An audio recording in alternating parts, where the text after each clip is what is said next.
Hey guys, how's it going? My name is Davis Warren, and today I'm going to be starting a series where I use the iRacing AI to run a 2009 NASCAR Sprint Cup Series season. Um, this is going to be a lot of fun, and so this is the Budweiser Shootout for the series. Um, I'm going to be making this as realistic as possible for this, and I'll explain more about that later. But with that being as realistic as possible, that means I am not in the Budweiser Shootout. I'm going to be acting as a driver that's entering the Cup Series in his rookie season, and uh, therefore I'm not eligible to run this race. So just going to use this race as an opportunity to explain what's going on, as well as just give a first glance at what these cars are going to look like. So it's going to be a lot of fun.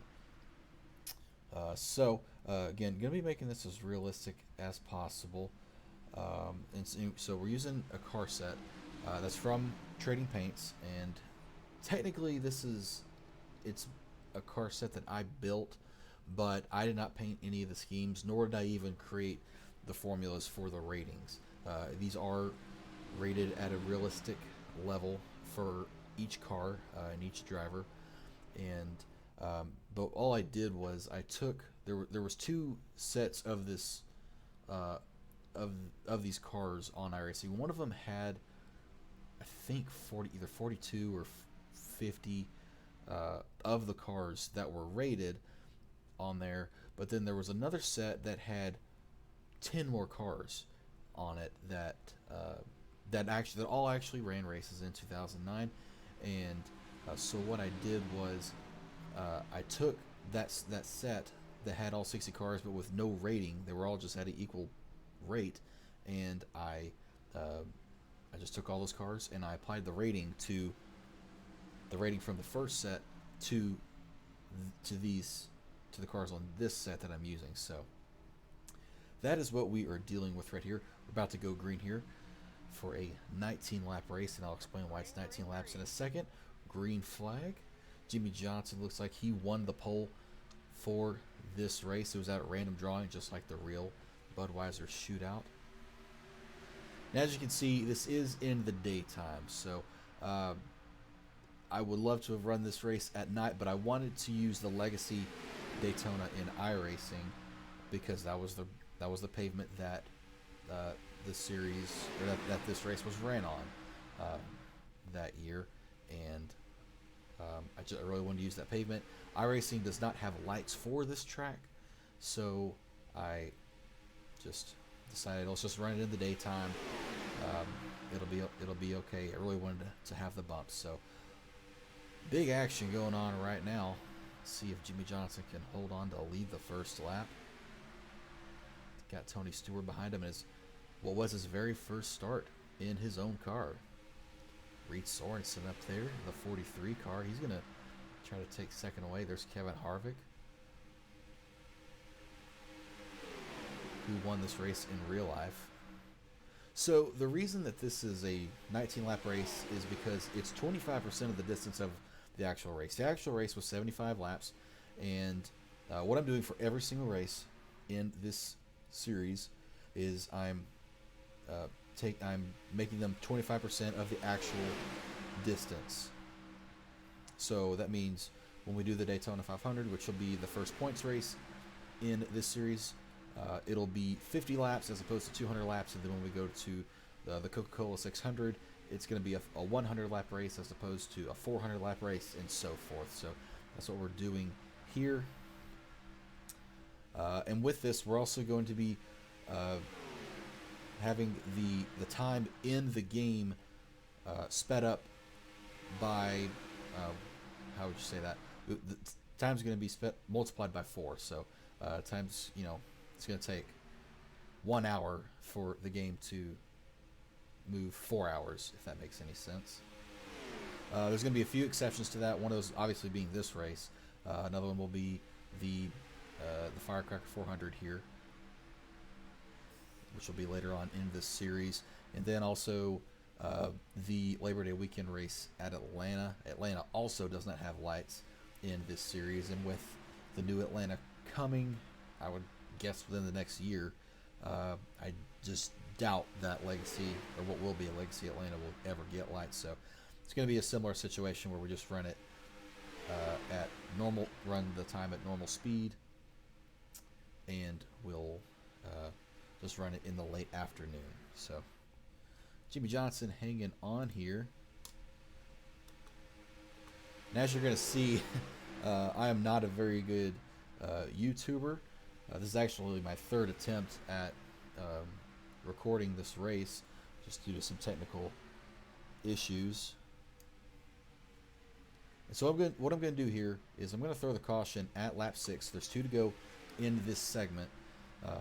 In the real race, they threw the caution at lap 20 or 25. I think it was 25. Really don't know. But we're gonna. So when you divide that by 4, that equals out to about 6. So give it one more lap right here. This will be coming to the last lap of the segment. Jimmie Johnson has hung on so far, and man, I love seeing these cars just move around. This is probably my favorite racetrack on iRacing is Legacy Daytona, just because it takes every type of skill in racing to be good here. It's like a 3-car breakaway with Johnson, Harvick, and Reed Sorensen.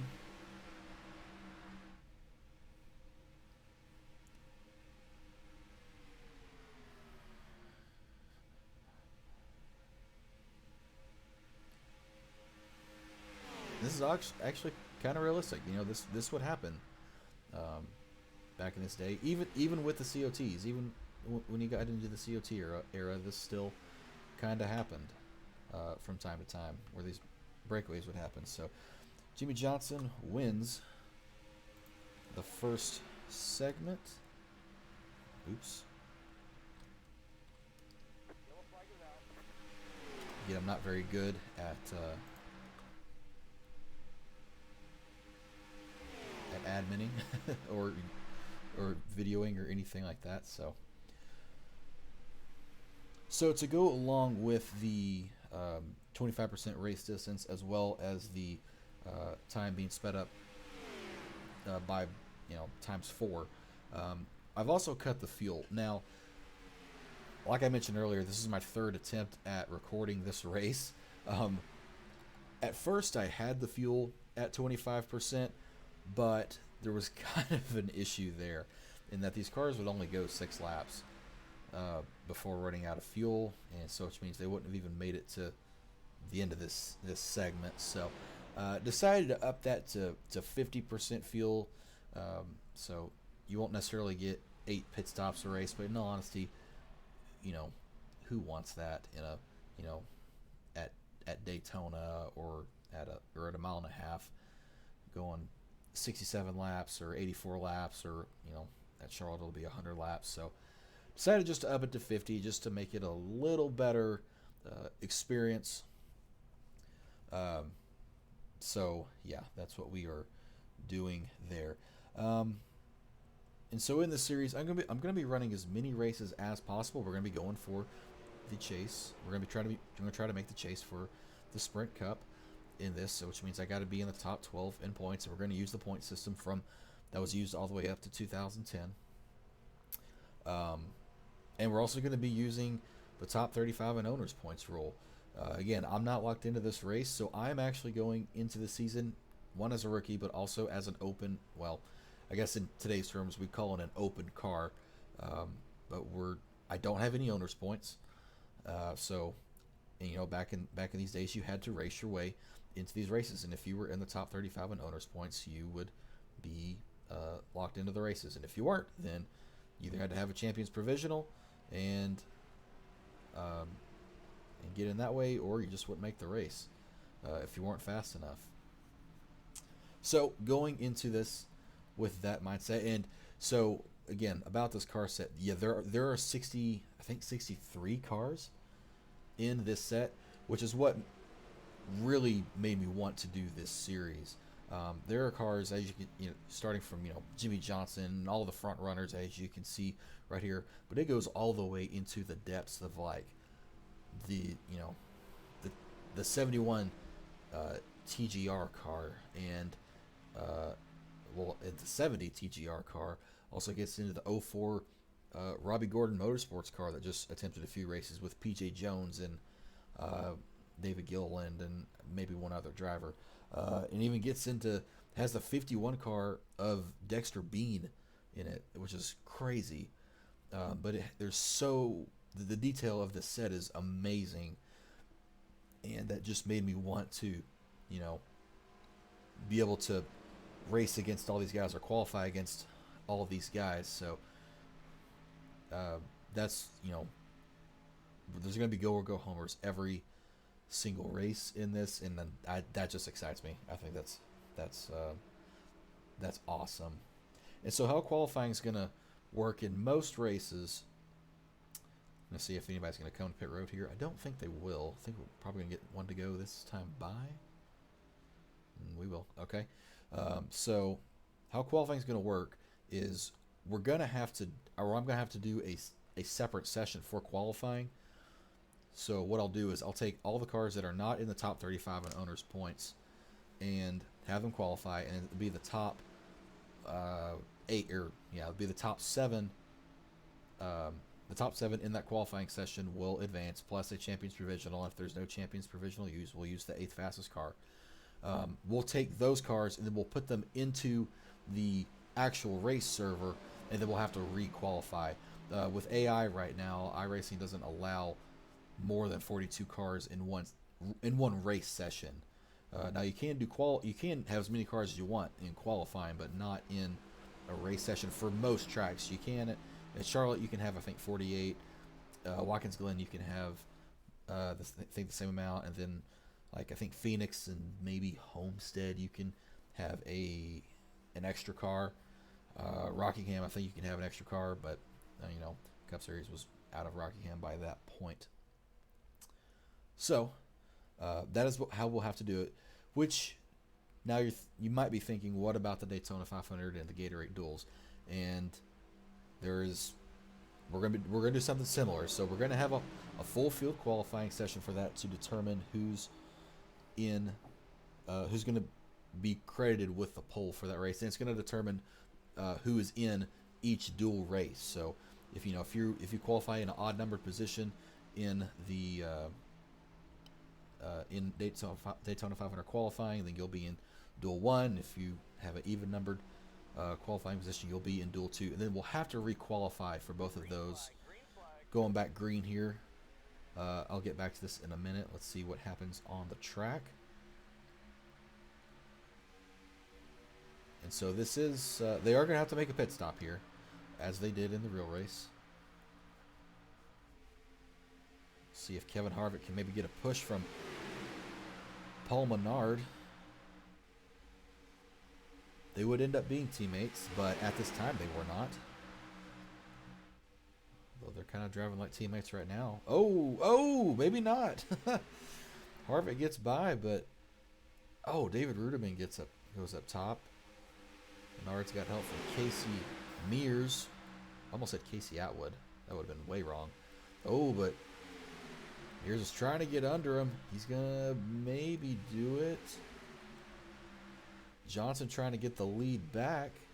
Reed Sorensen there. That's been the three main cars. Sorensen going for it. David Ruderman's wrecking. I think they're okay. Yeah, Ruderman's fine.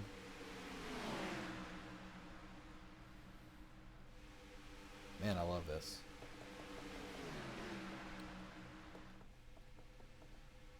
Back up front, looks like Harvick has got the lead right now.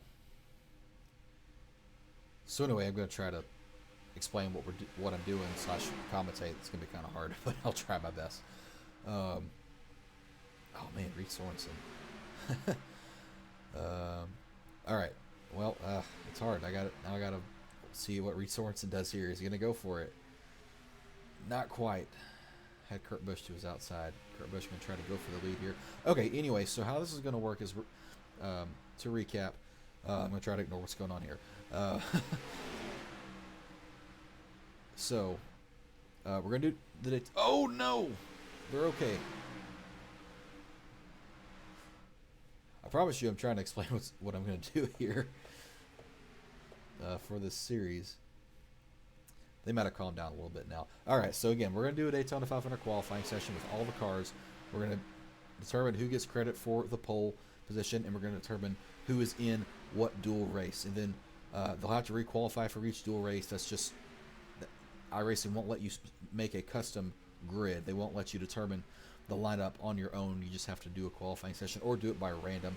Honestly, I'd rather do it. Just have another qualifying session, be a little bit more realistic. So we're going to have to qualify for those races just individually, and all that will determine a starting lineup. We'll do the dual races, determine who is in the Daytona 500 and who is not, and then we'll go into the actual Daytona 500 session, and we'll have to qualify yet again to determine the starting lineup. But then we will run the race. So, and I thought about just doing one session where we have, like I'll do with every other race, and just have everyone compete for the 43 spots. But there's too many, there's too much detail in this car set to just do one qualifying session. So, considering that some of those cars that are in this pack only attempted the Daytona 500, and we won't even have a chance to see the rest of them again. You're 3 wide for the lead. Denny Hamlin is probably going to get the lead here. He does. What a move by Hamlin. Can't set this there. Looks like the Roush cars might team up. So anyway, that's how qualifying is going to work, and that's how the Daytona 500 qualifying will work.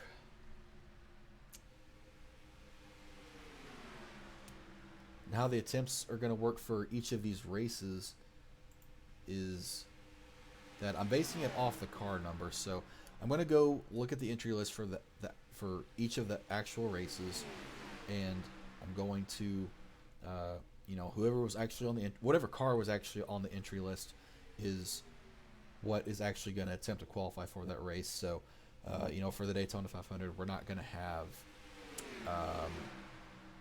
the Robbie Gordon 04 car attempted because the car didn't actually attempt it in real life, and so forth. So, looks like some cars are coming to pit road for their scheduled stop. So Hamlin will stay out, take the lead. Childress cars behind him. See if either of them will work together to get the lead. Looks like they're not going to. Well, now they might. Kind of funny that happened because these AI don't have any kind of affiliation with one another. Like, the Childress cars don't know that they're Childress cars, so they don't know to work with each other. So there's no real teammates here.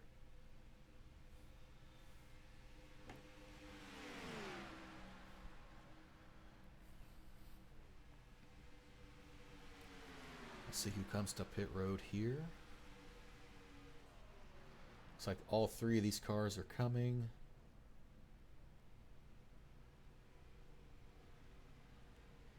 I think Allmendinger might have just taken the lead there. I'm going to do a little behind the scenes stuff right here. It's like Waltrip and Allmendinger and Scott Speed currently the leaders right now.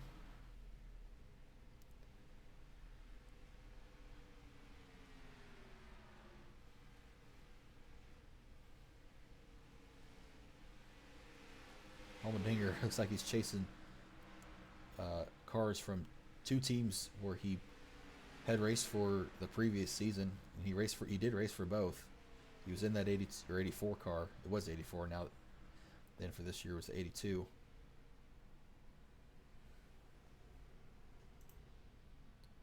As well as he drove that 00 in 2008.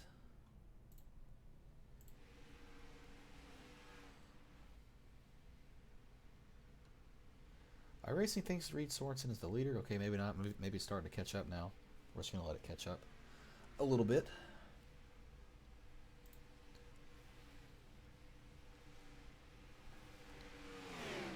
So I think that was everything that I wanted to explain here. Again, just kind of to wrap up the whole explanation. I want to do this just because I want to run this league, or this not league, but this series, just because the detail in this is so great. Also, this is a season in NASCAR that's pretty near and dear to my heart, just because it was the second season that I watched in completion, and the third in total. So I love this season, and again, just the detail and depth of the cars that are available to race against is spectacular. So yeah, I just, it's gonna be a lot of fun. So we'll use this to, maybe to see how I would go up against the field back in the day.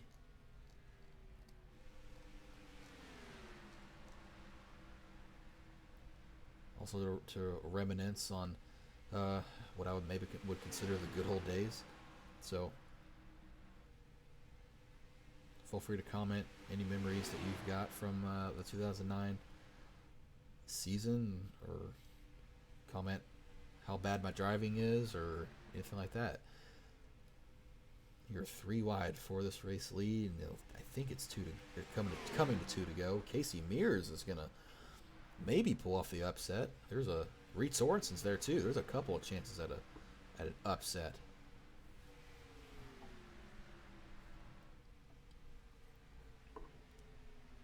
Yep, 2 to go right here. Casey Mears has got a huge lead. Here comes Matt Kenseth.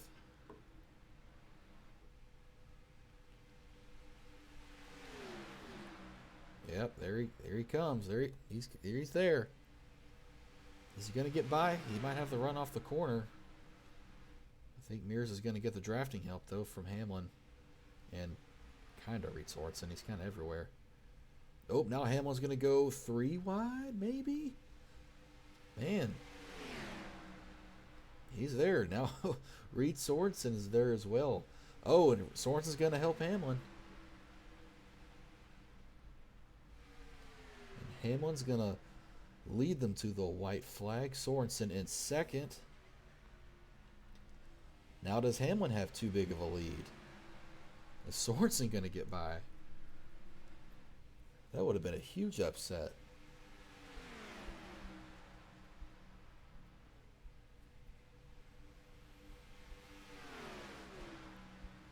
See what happens here. See if the lap car of Tony Stewart interferes at all. Don't think he will. Can Sorensen even make a move? That might not even get a chance, but we'll see. Off of 4, can he do it? I don't think so. So Denny Hamlin's gonna win the Budweiser Shootout. This would have been his second one to win. He won it in 2006 as well, which he, in real life, he went on to win a second and a third shootout. So, good job on Mr. Hamlin.